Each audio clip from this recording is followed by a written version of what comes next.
Assalamu alaikum dear students. Welcome to the Speak Up English Academy. Today we are going to attempt the true false not given section of IELTS reading part 1. तो आज हम लोग specifically IELTS reading में जो true false not given का section होता है उसको अटेम्प्ट करेंगे. तो बहुत सारे स्टूडेंट्स ऐसे होते हैं जिनको कन्फ्यूजन होती है कि इसमें फॉल्स कौन सा है, इसमें नॉट गिवन कौन सा है. तो इन दोनों में डिस्क्रिपेंसी करना जो है वो उनके लिए थोड़ी सी कन्फ्यूजन पैदा करता है. तो आज हम लोग इसको प्रैक्टिकली अटेम्प्ट भी करेंगे और उसकी कुछ टेक्निक्स भी बताएंगे कि आप लोग इसको कैसे अटेम्प्ट कर सकते हैं इफेक्टिवली. तो सबसे पहले बात यह है कि आपने इसको अटेम्प्ट करने के लिए कोई जनरल नॉलेज की ज़रूरत नहीं है.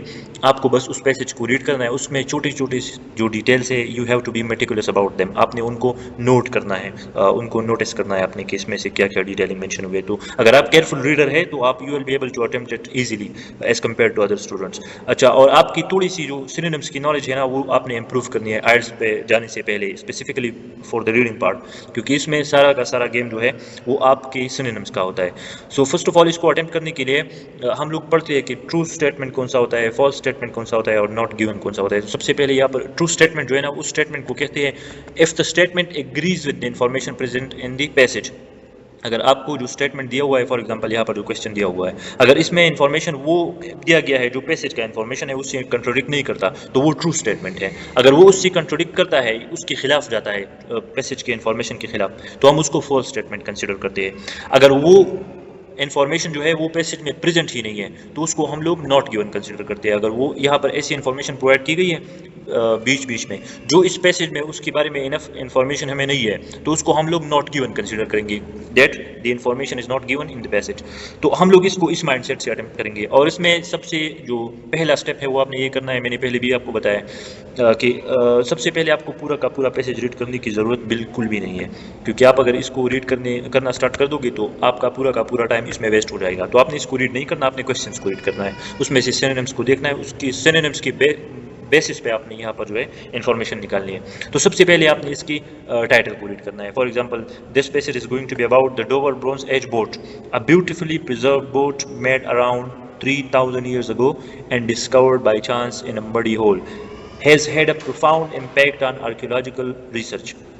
तो हमें इससे अंदाज़ा हो गया कि this passage is going to be about a bronze age preserve boat जो आर्कियोलॉजिकली बहुत ज़्यादा इंपॉर्टेंस रखता है. तो उसके बारे में है ये passage.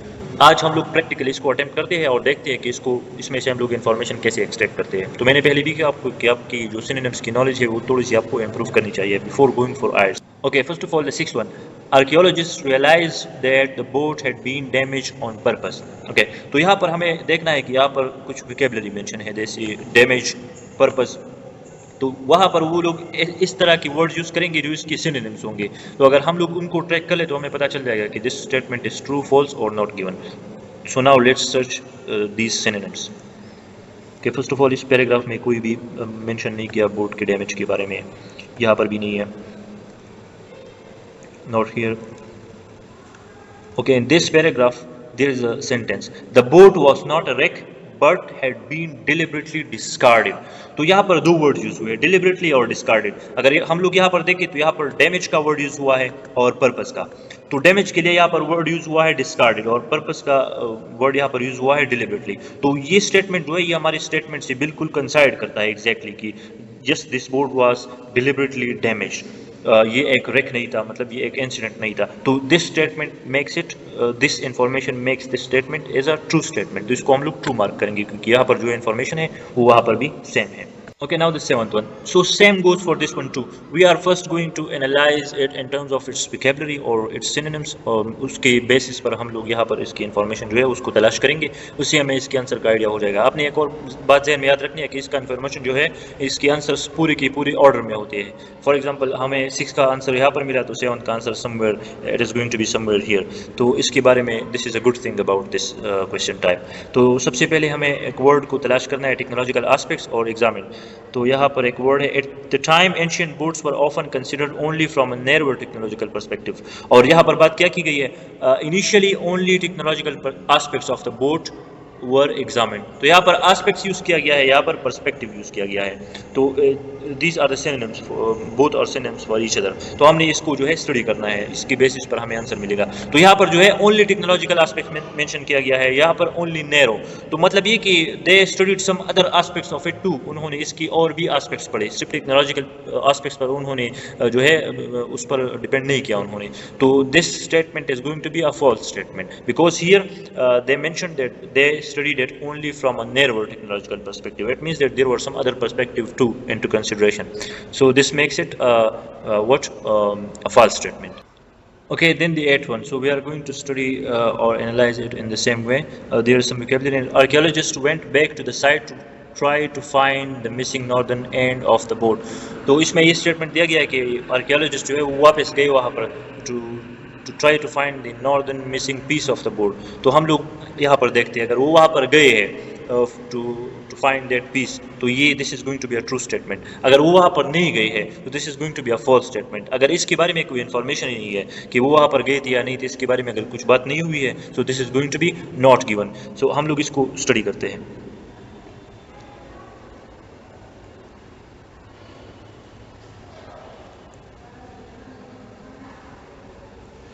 Okay, here there is a sentence: the possibility of returning to Dover to search for the boat's unexcavated northern end was explored, but practical and financial difficulties were insurmountable. So it means that they were considering to go there, but they couldn't go there because of what? Because of practical and financial difficulties. तो मतलब ये कि वो यहाँ पर उसको explore करना उन्होंने चाहा, they tried to go there and they worked on some possibilities too, but they didn't actually go there. तो आपने इस तरह की डिटेलिंग जो है उस पर फोकस करना है आपने। यहाँ पर क्वेश्चन में मेंशन किया है कि वो एक्चुअली वहाँ पर गए थे, और यहाँ पर बात की गई है कि वो वहाँ पर जाना चाहते थे, लेकिन वो फाइनेंशियल और प्रैक्टिकल डिफिकल्टीज की वजह से वहाँ पर ना जा पाए। तो यहाँ पर इनसरमाउंटेबल का मतलब ये है कि वहाँ पर जाना जो था वो मुमकिन नहीं था। So this is going to be a false statement.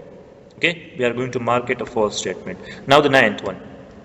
Okay, evidence found in 2004 suggested that Bronze Age boat had been used for trade. So when they mention a date, this is going to be a big opportunity for you guys.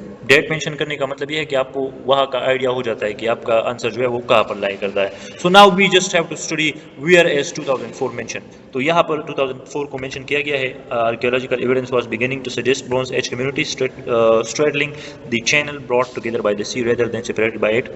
In the region today divided by language borders, archaeologists had a duty to inform the general public about their common cultural heritage. और यहाँ पर बात की गई है evidence found in 2004 suggested that the Bronze Age boat had been used for trade. और यहाँ पर ट्रेड का कोई भी जिक्र नहीं है. कल्चरल हेरिटेज और कनेक्शंस का, इसका लैंग्वेज जो बॉर्डर है उसके बारे में जिक्र किया गया है. आर्कियोलॉजिस्ट ने जो इसकी कॉमन कल्चर हेरिटेज जो है वो स्टडी की है, उसके बारे में जिक्र है, लेकिन यहाँ पर ट्रेड का कोई भी जिक्र नहीं है या ट्रेड से रिलेटेड कोई और भी वर्ड यहाँ पर यूज़ नहीं हुआ है. तो हमने जब किसी चीज़ की इन्फॉर्मेशन यहाँ पर प्रेजेंट ही नहीं है, तो we are going to mark it statement which is not given here. Okay, so this is how it works. Okay, you have to mark it not given अगर information यहाँ पर मौजूद नहीं है. तो आपने जो है true false not given में ये बात याद रखनी है कि false वो होता है जो statement के साथ या passage के साथ contradict करता है, उसके खिलाफ information पेश करता है. true वो होता है जो वहाँ पर exact same information present करता है but with some change in vocabulary. और not given वो होता है जो statement में या passage में उसके बारे में enough information provide की गई ही ना हो. For example, यहाँ पर 2004 के बारे में बात की गई है, उसमें लैंग्वेजेस के बारे में बात की गई है, उसमें कल्चरल हेरिटेज, बॉर्डर एटसेट्रा को मेंशन किया गया है, लेकिन यहाँ पर ट्रेड के बारे में कुछ भी इंफॉर्मेशन नहीं है. So we marked it as a not given statement. This is all about today's lecture.